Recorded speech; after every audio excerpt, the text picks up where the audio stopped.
अब कर्पूरी ठाकुर को भारत रत्न देने का काम भाजपा ने किया। उधर राम मंदिर बनाकर रामलला की प्राण प्रतिष्ठा के बाद राम लहर मानी जा रही है। लहर है तो फिर काहे फिर नीतीश कुमार के पीछे दौड़ रहे हो? लहर है तो उसी लहर के आधार पर लड़ लेते चुनाव, फिर क्यों इतना झूठ मूठ का अरे तो इंडिया गठबंधन को भी तो इन लोगों को सबक सिखाना है। ये ठीक बात है कि आपने ये बात ठीक कही। भाजपा के केंद्रीय नेतृत्व ने इंडिया गठबंधन को तोड़ने के लिए, राष्ट्र के स्तर पर राजनीतिक फायदा उठाने के लिए बिहार और बिहार के हितों के, बिहार के बच्चों के भविष्य को बलि चढ़ा दिया।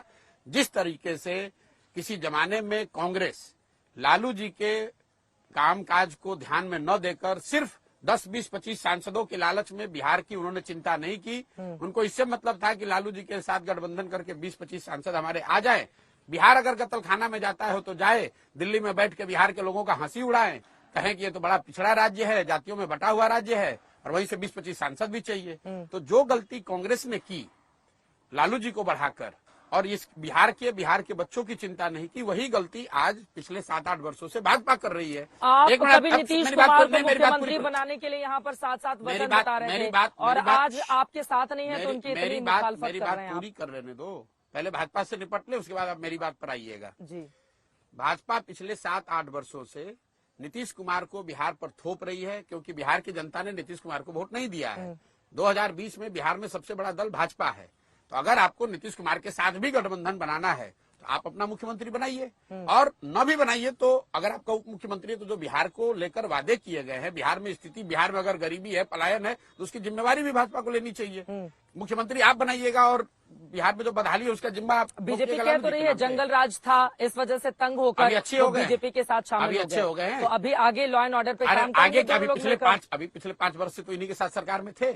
नीतीश बाबू 18 साल रहे हैं मुख्यमंत्री, उस 18 साल में 15 साल वो भाजपा के साथ रहे हैं। ये भाजपा वाले कहाँ किसको बेवकूफ बना रहे हैं? और मैं आपको सुनिए समीकरण की बात, मैं आपको एक चीज लिख के दे रहा हूँ, कैमरे पे बता रहा हूँ आपके दर्शकों को।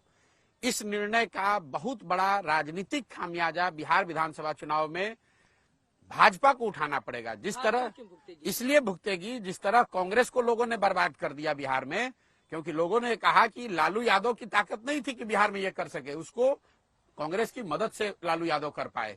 उसी तरह बिहार की जनता आज ये देख रही है कि नीतीश अपने दम पर बिहार नहीं जीत सकते, मुख्यमंत्री नहीं बन सकते हैं।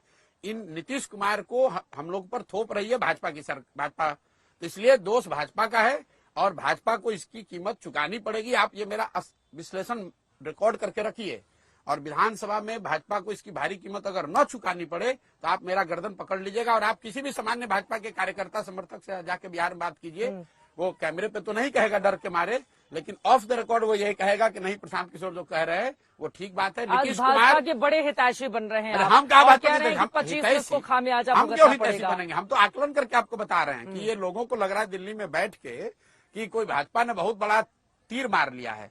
तीर उन्होंने इस नायते मार लिया कि जो इंडिया गठबंधन बनाने वाले लोग थे उनको उन्होंने थोड़ा छितर बितर कर दिया। लेकिन जहां तक बिहार का सवाल है, बिहार में भाजपा की स्थिति का सवाल है, तो वो जितनी बुरी थी उससे और बदतर हो जाएगी। और मैं आपको फिर रिपीट कर दे रहा हूं, ये आपको बिहार विधानसभा चुनाव में दिखेगा, उसके परिणामों में दिखेगा।